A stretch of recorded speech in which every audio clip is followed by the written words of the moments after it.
नमस्कार, आप देख रहे हैं न्यूज वन हिंदुस्तान। इस वक्त की खबरों में मैं आपके साथ अजय तिवारी। राष्ट्रपति द्रौपदी मुर्मू लोकसभा और राज्यसभा के जॉइंट सेशन को संबोधित करते हुए अपना अभिभाषण पेश कर रही हैं। इस दौरान वह अगले 5 सालों के लिए सरकार के कामकाज के रोड मैप को बता रही हैं। राष्ट्रपति द्रौपदी मुर्मू ने अपने अभिभाषण की शुरुआत में लोकसभा अध्यक्ष ओम बिरला और चुने हुए सांसदों और देशवासियों को बधाई दी। उन्होंने कहा कि मैं 18वीं लोकसभा के सभी नवनिर्वाचित सदस्यों को बहुत बहुत बधाई और शुभकामनाएं देती हूं। आप सभी यहां मतदाताओं का भरोसा जीत कर आए हैं। देश सेवा और जन सेवा का मौका बहुत कम लोगों को मिलता है। सरकार ने सेवा और सुशासन की मुहिम चलाई है। 18वीं लोकसभा कई मायनों में ऐतिहासिक लोकसभा है। यह अमृतकाल के शुरुआती सालों में स्थापित हुई है। सफल होंगे। माननीय सदस्यगण, मैं आज कोटि कोटि देशवासियों की तरफ से भारत के चुनाव आयोग का भी आभार व्यक्त करती हूँ। ये दुनिया का सबसे बड़ा चुनाव था।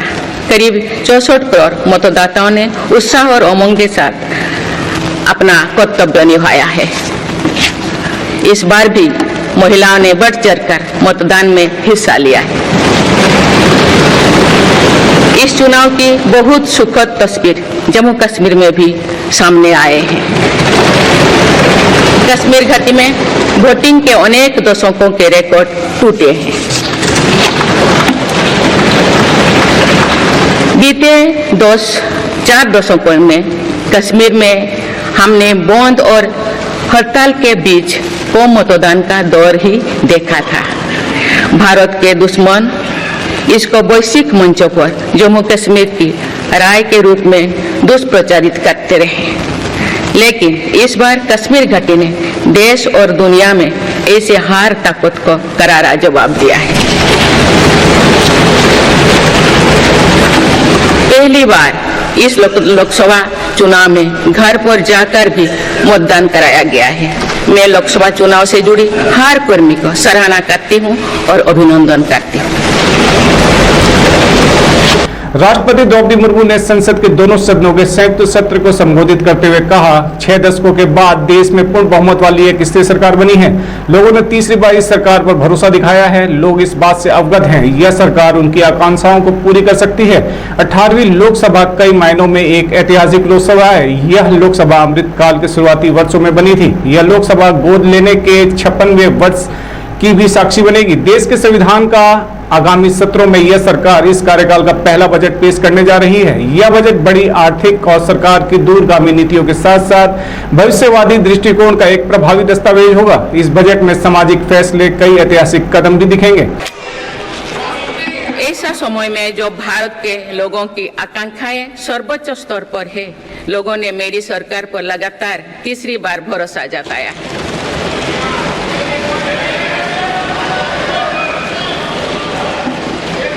भारत के लोगों को ये पूर्ण विश्वास है कि उनकी आकांक्षाएं सिर्फ मेरी सरकार ही पूरा कर सकती है। इसलिए 2024 का ये चुनाव नीति, नियत, निष्ठा और निर्णयों पर विश्वास का चुनाव रहा है।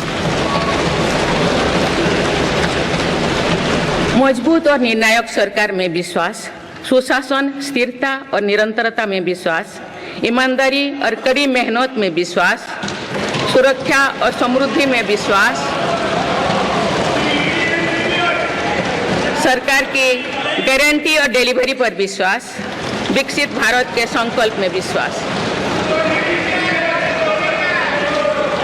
मेरी सरकार ने 10 वर्षों से सेवा और सुशासन का जो मिशन चलाया है, ये उस पर मुहर है।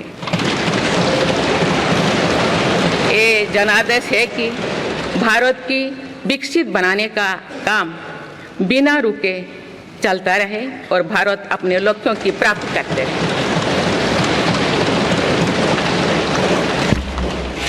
माननीय सदस्यगण, 18वीं लोकसभा कई मायनों में एक ऐतिहासिक लोकसभा है। ये लोकसभा अमृतकाल के शुरुआती वर्षों में गठित हुई है। ये लोकसभा देश के संविधान को अपनाने के 75वें वर्षों की भी साक्षी बनेगी। मुझे विश्वास है कि इस लोकसभा में जन कल्याण के फसलों का नवीन अध्याय लिखा जाएगा। आगामी सत्रों में मेरी सरकार अपने इस कार्यकाल का पहला बजट पेश करने जा रही है। ये बजट सरकार की दूरगामी नीतियों और फ्यूचरिस्टिक विजन का एक प्रभावी दस्तावेज होगा। इस बजट में बड़े आर्थिक और सामाजिक निर्णयों के साथ ही अनेक ऐतिहासिक कदम भी देखने को मिलेंगे। भारत के तेज विकास की जन आकांक्षाओं का पूरा करने के लिए रिफॉर्म्स की गति अब और तेज की जाएगी। Bureau report, news one Hindustan, Delhi. संसद परिसर में आम आदमी पार्टी के सांसदों ने विरोध प्रदर्शन किया। सांसद संजय सिंह और संदीप पाठक समेत आपके कई सांसदों ने हाथों में पोस्टर बैनर लेकर सरकार के खिलाफ नारेबाजी की। केजरीवाल जिंदाबाद, तानाशाही नहीं चलेगी जैसे नारे आज संसद के दरवाजे से गूंजे। आम आदमी पार्टी के राज्यसभा सांसद संजय सिंह और अन्य आप नेताओं ने संसद भवन पहुंचकर केंद्र सरकार के खिलाफ जमकर नारेबाजी की। हाथों में तख्तियां लेकर पहुंचे आप नेताओं ने कहा कि केंद्र की तानाशाही नहीं चलेगी और अरविंद केजरीवाल को रिहा करना ही होगा। केजरीवाल को रिहा करो, रिहा करो, रिहा करो। केजरीवाल को रिहा करो, रिहा करो, रिहा करो। सीबीआई का दुरुपयोग बंद करो, बंद करो, बंद करो। जांच एजेंसियों का दुरुपयोग बंद करो, बंद करो, बंद करो। केजरीवाल को रिहा करो, रिहा करो, रिहा करो। तानाशाही बंद करो, बंद करो, बंद करो। केजरीवाल को रिहा करो, रिहा करो, रिहा करो।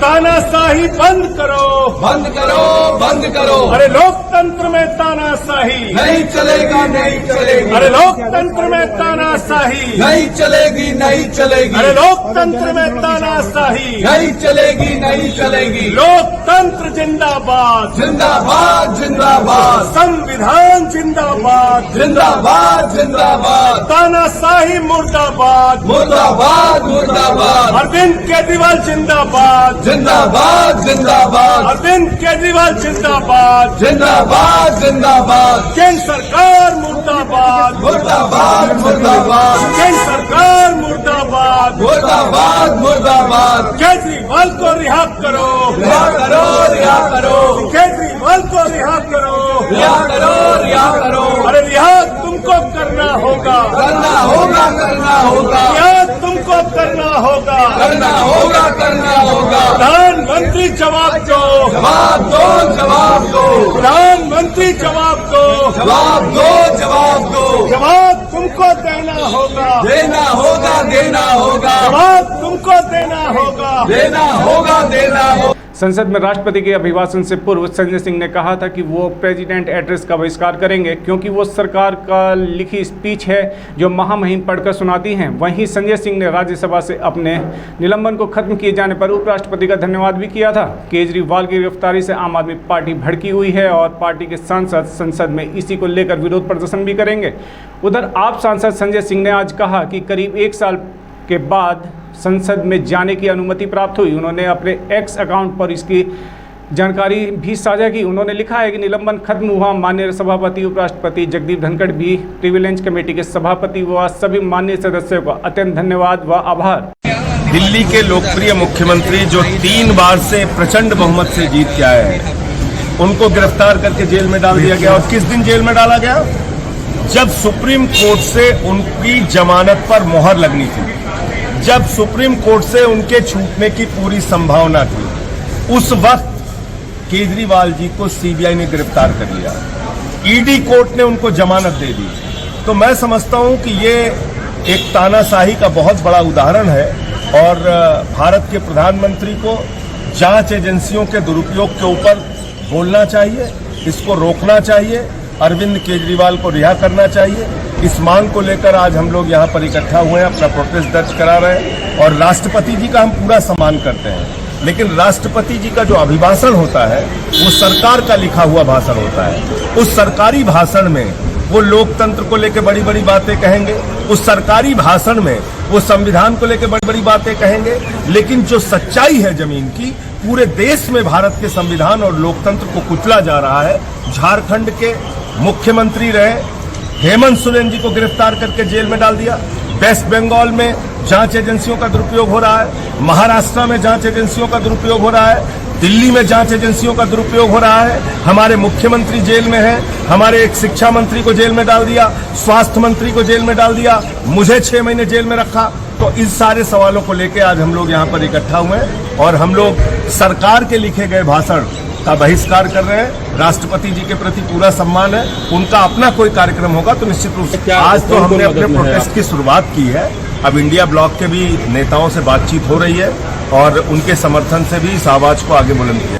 Bureau report, news 1 Hindustan, Delhi. उपराष्ट्रपति जगदीप धनखड़ ने कहा कि 1975 में आपातकाल लागू होने के कारण दुनिया का सबसे बड़ा लोकतंत्र अंधेरे में डूब गया था। आपातकाल के काले दिनों को याद करते हुए उपराष्ट्रपति धनखड़ ने कहा कि वे दिन फिर कभी नहीं देखने को मिलेंगे, क्योंकि भारत में लोकतंत्र बहुत मजबूत है और अब गांव, राज्य और केंद्रीय स्तर पर संवैधानिक रूप से लोकतंत्र सुदृढ़ है।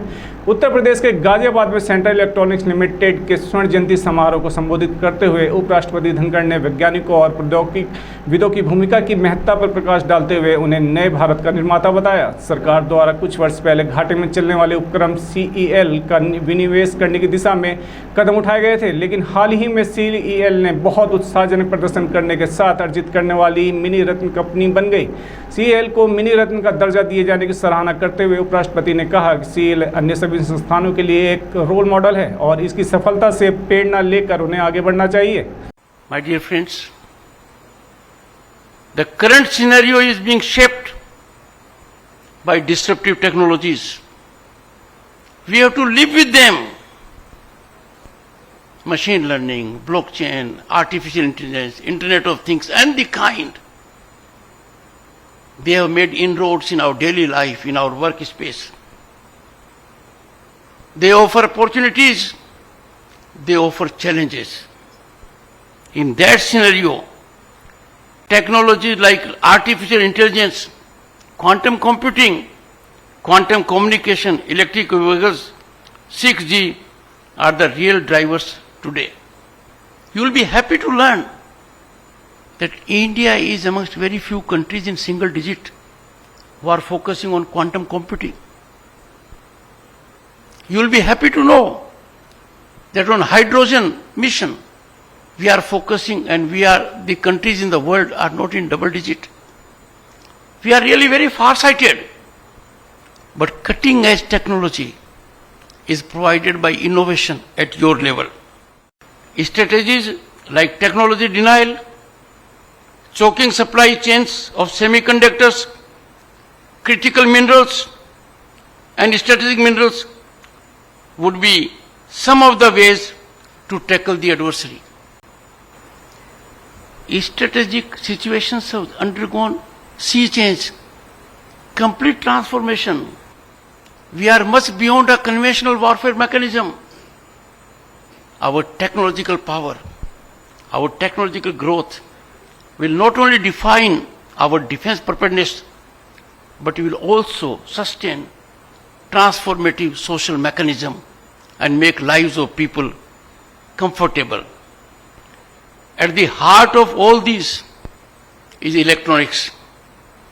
Electronics, friends, forms the core, the base of any future technological development and expansion. Ghaziabad से देवानंद वर्मा की रिपोर्ट। बने रहें खबरों में, देखते रहें न्यूज 1 हिंदुस्तान। नमस्कार। आप देख रहे हैं न्यूज 1 हिंदुस्तान।